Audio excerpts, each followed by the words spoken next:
survey we were talking about the household head.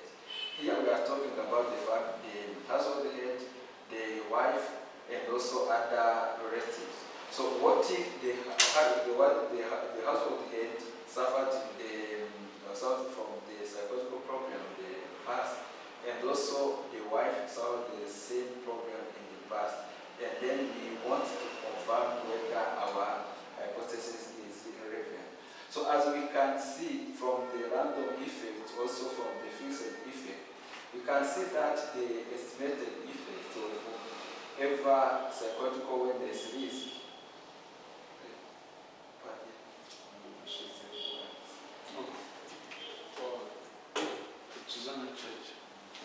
You can be explaining them, those who can wait about behavior economics, so while we are waiting for to recharge the laptop, so normally with this kind of behavior economics, so we deal with the human behavior, human thinking most. So how our cognitive behavior orients our decisions. So for instance, like I was talking about the present bias.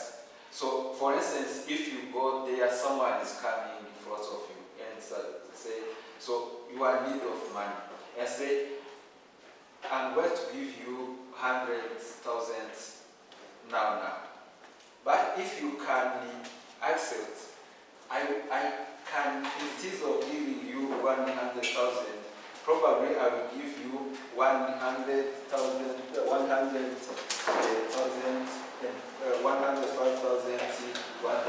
after 1 year.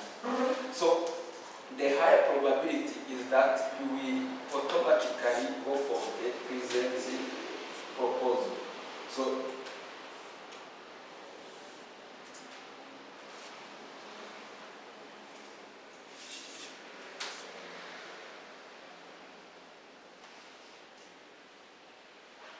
So you go for the present because you don't know about the future. And also you don't know about what will happen, for instance, about the inflation. Because the inflation may reduce the purchasing power of that.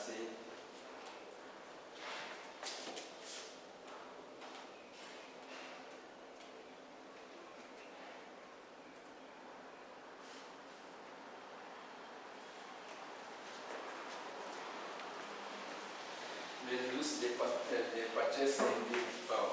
So then if we can return to the presentation, so we can see that we have the negative effects, statistical significant. Also for the head or wife is also statistical significant. Also for both random effect and the fixed effect. And then as a conclusion,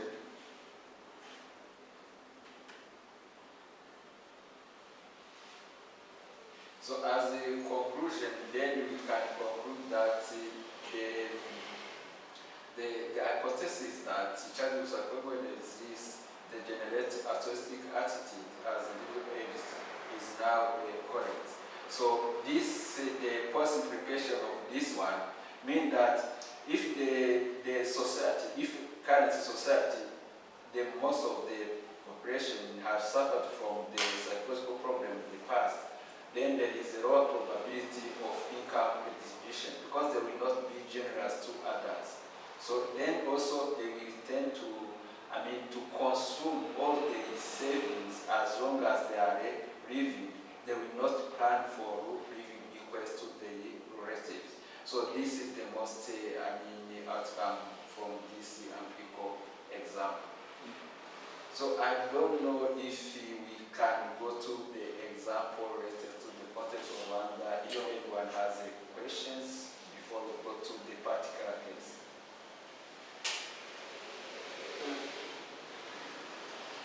Anyone has a question before we go to the next step? On behavior economics, maybe more clarification. Go ahead, yeah.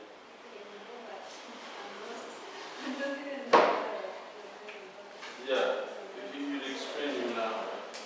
The question is. I have the question about the behavior economics on the relative limitation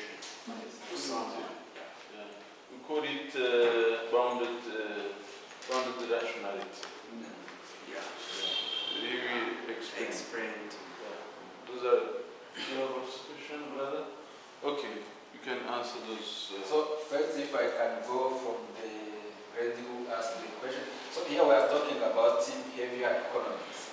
So normally in the science we have economics as the science. So these economics deals with how we manage our financial resources.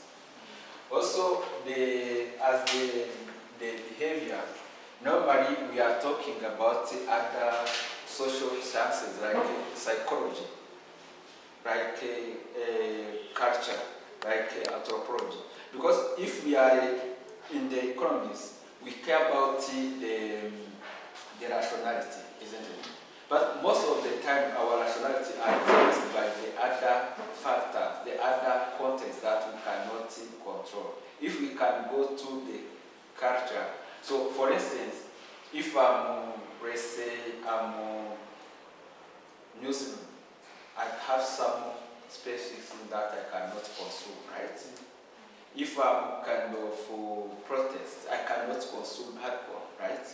So so I can see someone consuming it, but I may be willing to consume or to taste it. But given my culture, I'm not allowed, isn't it? So we are talking about such kind of things. So the other example is that normally if we are in the classical economies, so the most interest is to be selfish. We want to optimize our activity, isn't it? But if you go, currently if you go in the car parks like Nyabugogo, so you will find some people coming from hospital looking someone and some people who can help those in need, isn't it? So if you are seated there, and then they are saying, we are here to collect some money. If you have something to donate, you can donate. So if you give 1,000, you will not get anything back to you from that 1,000. But for a classic economist, if I give you 1,000, you give me water or something that I'm buying, isn't it? So then you will see how such kind of food may influence our decision. And then one day, for instance, you go to Nyabugogo, you wake up, then you go to take a taxi, and you find someone collecting such kind of donation, and you decide to give, isn't it? But it was not in your plan, isn't it? Probably was the last money you have in your pocket, isn't it? But you decide to help others, isn't it? So that's the kind of food behaviors that we are talking about.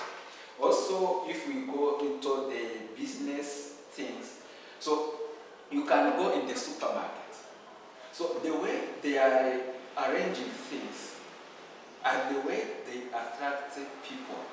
So if you go to most of supermarket, you will find that they put the sweeties on the cashiers, isn't it?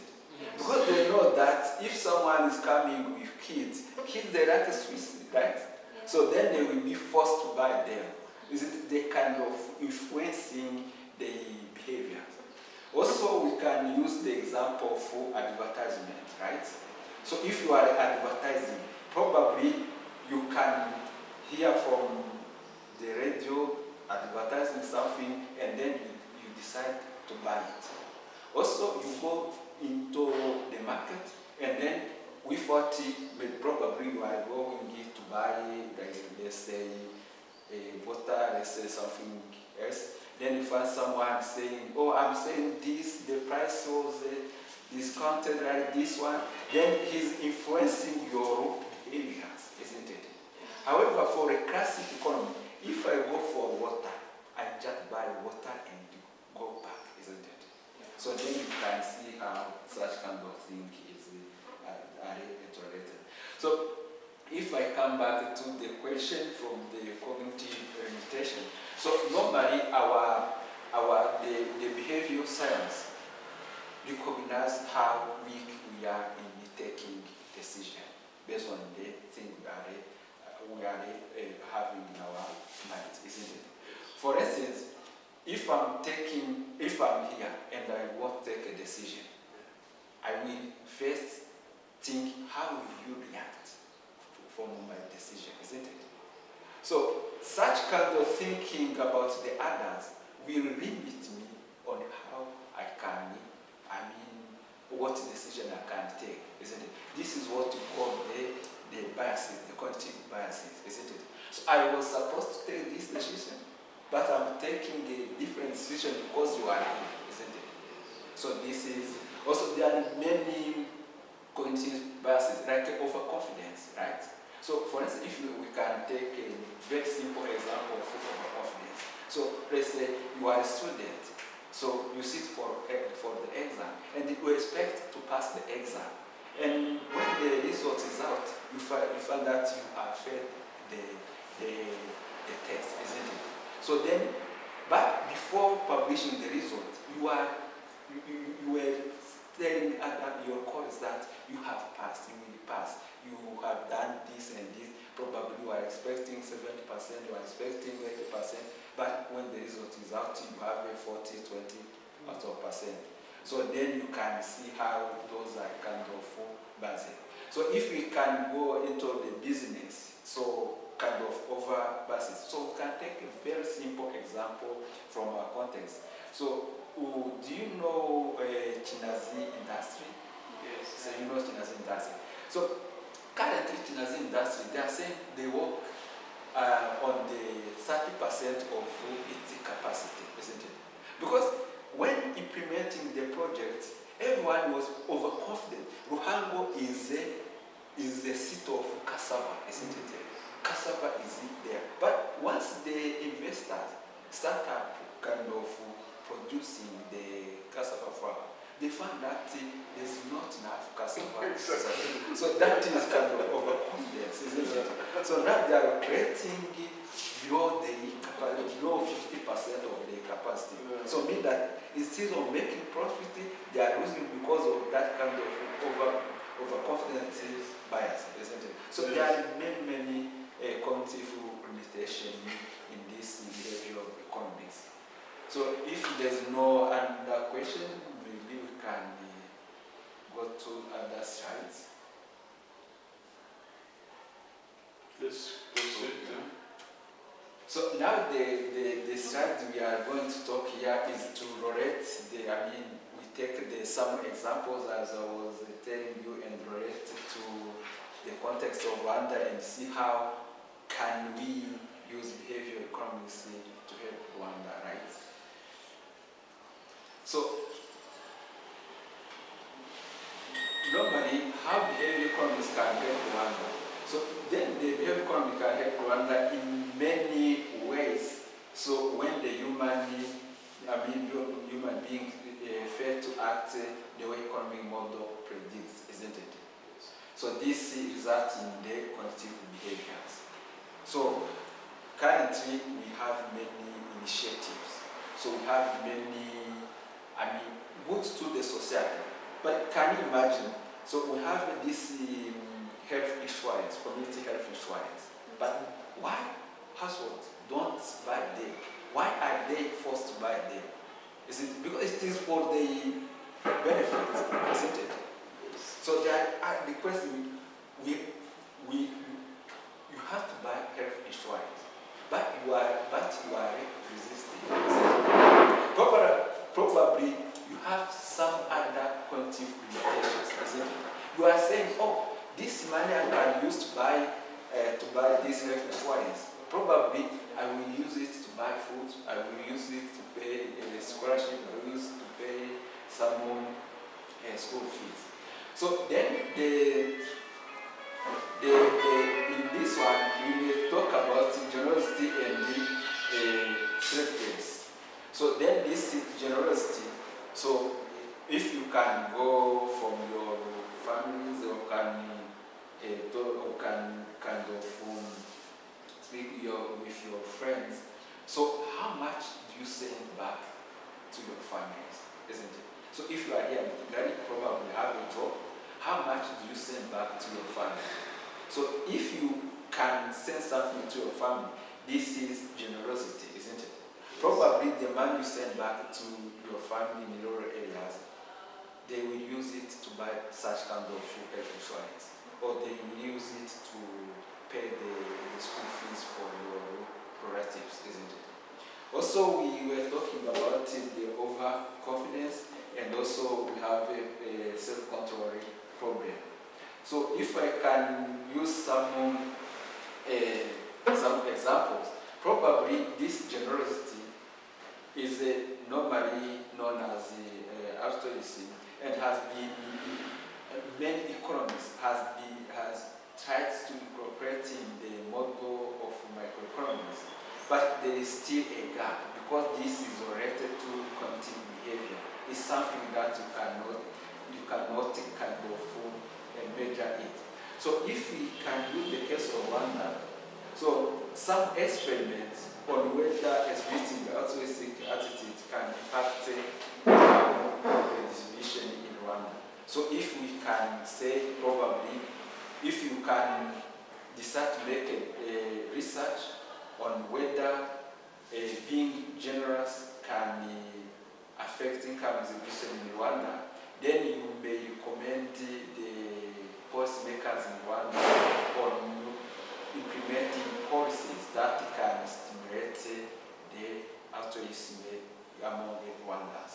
Probably we may somehow understand differently this generosity, isn't it? Because if I have 1,000 and I decide to give someone who I don't know, isn't it, under 500, and then remain with 500. So that person in need will have something to eat. So his well-being will be improved, isn't it? But without harming my well-being, because I give it generous, I wanted to give it, isn't it? So then if we can conduct some research, some experiments on whether this can influence the income distribution in Rwanda, this can be, the research can provide a very good recommendation to policymakers, because the issue of income distribution is very crucial in this world. That is why we are talking about poverty. If you have the income distribution equitably, then poverty will reduce. So such kind of things. Also, we have overconfidence. So with overconfidence, I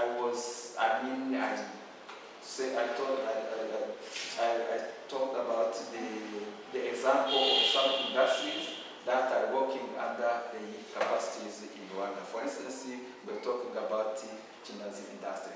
But I don't know if you remember the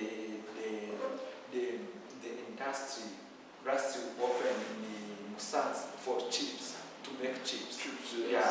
So then they went there, they were saying, oh, in Musanze there is potatoes abundant there, isn't it? And then they were expecting to be getting potatoes at a good price, isn't it? But once they start up the industry, but they didn't get enough resources, but they didn't get enough Irish potatoes to produce those chips. So then they didn't get, they were operating even below 10% of the capacity, then they decided to cross the industry. So with this, if we can have kind of some studies that can produce like results to avoid overconfidence and underconfidence, and then the society will benefit rather than growing the business with overconfidence perspective. So also have the self-control, also is also termed psychology. So normally when we are talking about self-control, it's not here in the behavior economics. We are not talking about how you are wearing, how you are working, how you are eating. So here we are talking about what can you take for them to get something else, isn't it? For instance, if we can have some study experiments on how reducing alcohol consumption can impact household saving in Rwanda, then this will be a very good, research that can produce also very nice commentation to policymakers. For instance, this is very simple. We have very many examples. If we go in rural areas, isn't it? So we find some men in the taking beers, but when you go at home, they don't have something to eat, isn't it? So, but if they can exhibit some degree of self-control, they may say, let's forget the drinking, and then they can use this money for other household matters, isn't it? Also, we can have those smoking, isn't it? So we have in rural areas, they have smoking habits, isn't it? But when it comes to buying shoes, buying something, they say, we don't have money. But if you can accumulate, if you can gather all the money they used to buy, they use smoking within 2 or 3 months, it is a huge money. They can use to buy clothes, to buy t-shirts, to buy other clothes. This can improve the welfare of our community. So then here I was willing to present kind of theoretical and empirical example related to the context of Rwanda, but it is in the PDF. So you want to show it up? Yes, you can ask the question. It's not a question. I just want to say something about the Yes. self-control problem. Yes. Yesterday I was in convention, was having a conference Yes. with First Lady Yes. with the theme of Tuneres. Yes. Yeah, Tuneres. That problem has risen even in the city, not only in the rural area. Yeah, in the You city. can find that some men, even the women, Yes. they drank Yes. and forgot their responsibility in their Yes. home. Sometimes you can find a man who is drinking, even in the city or in the rural area, he is drinking and forgot about the problem of home. Yeah. He even think about the children are going to school, the children will need pens and books and notebooks. Yes. They ignore about it. And we was talking about, we can tell all the Rwandans about these things of tolerance. They talk us about the impact of taking those kind of beers Yes. on our life. Yes. How can it destroy the lives of people Yes. with different kind of diseases like Yes. heart attack, Yes. stroke, and other issues and other diseases. And we conclude that you can take less already Yes. because it is not good. It take you as an addicted person Yes. and forgot even what is your responsibility to your home. Yes. Even when your home is poor, when you are poor, when you are not sustaining your home, even the country will not be helping. Yes. So if the people know how to control themselves, that means of self-control, they will know how to save, Yes. they know how to solve the problem Yes. according to the priority, without thinking that this, I can become chronic to this and this and this, and ignore the other things or other issues. So everyone can take it as an exercise Yes. or assignment to do or to work on Yes. in order to reduce such kind of issues in society. Because sometimes you can know the family are poor, Yes. but deep inside they are not poor, but they mismanage what they The have. resources. Where they are doing the things which is not needed at first time. Okay. So normally, what you are saying is right, but did you think about how can this self-control happen? Because it's very difficult to happen, right? That one is an individual responsibility.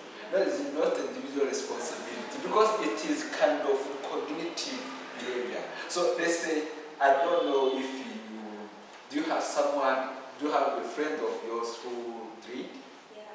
Yeah, but can you count how many times he or she has told you that giving up the habit? That's why I say it's an individual responsibility. Me, I can tell you Yeah. what the good, the better of the good things we can do in Yes. order to stop To that stop. kind of fear. Yes. But the more effort Yes. to read that things, Yes. the more effort will be done by you to try. Yeah. I can tell you the bad, the good, and tell you, my dear friend, you can get this, it is not good to you, Yes. it is not good to your life, I show the impact to your life, but it's you who will take an initiative to get it and make what will profit you. The collective responsibility will come in the different campaigns where they told the people what can you do to improve your life, what can you do to improve to develop your nation or your family, but they will not even come to you and put something like this in your neck. Yeah. It's you who can take decision and say that, this thing is not good. To take me down, it is not good. So it's you who can decide what to do. Yeah, it's the responsibility of everyone. But the literature is kind of most of the research. So they say that as we say many bands to something, is like you are promoting such kind of thing. So they give example of tobacco, like also drugs, also alcohol, isn't it? So then this happen also in social events, isn't it? Yeah. So do you? I don't want to ask if you drink or you don't drink, but if you organize an event, a social event at home, isn't it? Beer there is a very big probability that you also serve the beer, right? And also you know that such kind of recommendation that beer is not good to also, if you can start from there, so you will see that the way we are fighting something is kind of, we are advertising it, isn't it? So if I can put it in other words, isn't it? So most of people, when they go to events and then there is no beer, they say that was no event. Yeah, isn't it? Because they say beer can make someone to have to be happy, isn't it? I didn't attend any event. They say, why? There was no beer, just because beer was not there, isn't it? So then you can see that it's not, it's kind of related to our psychological behavior, isn't it? So because you can, I know many persons who don't drink beer at all, not because they know that the beer is bad to their life, because the biological health does not allow them to take beer, isn't it?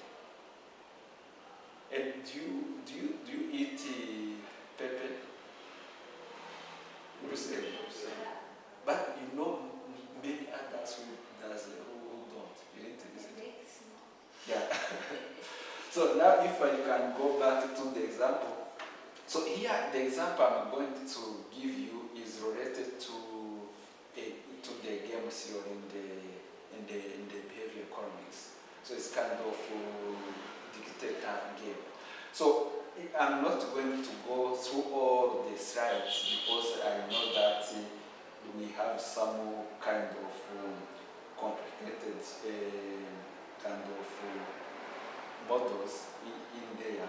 So, but the problem here is how do policy makers interact with the society. So normally the policymaker, they look for the welfare of the society, isn't it? So if we can use the example, this crop intensification program, right? So where you have to grow up a single crop, something like that. And if we go beyond, so you know that during the harvesting period, the Minicom and the Minagri, so they meet with farmer cooperatives to decide on the range of selling the products, isn't it? So let's say let's take example of Irish potato. If they say from farmer to collector cooperative, the price of 1 kilogram of Irish potatoes is between 100 and 120, isn't it? So what do you think will happen to the market? So, the difference is small, but if you aggregate it, it's become very big, isn't it? So, normally, the farmers are there. So, they are supposed to get a price between 100 and 120. This is the expectation, isn't it? Yes. And also, collectors, cooperatives, the cooperatives that collect ice potatoes from farmers to the market. So they are ready to pay the price between 100 and 120, isn't it? But if they start interacting, so the farmer wants to maximize the profit. So here we are in the classic economy, isn't it? So the farmer will insist on getting 120, isn't it? Also, the collector cooperative, they want to maximize the profit. They will insist on paying 100 because the two prices are in the range, isn't it? And then the classic also maximize, isn't it? But when it comes to behavior economics, isn't it? So they have to share the benefits so that the purchase happens, isn't it? So normally they start bargaining, what you call the dictator game bargaining, isn't it? I give 100, no, I need 120.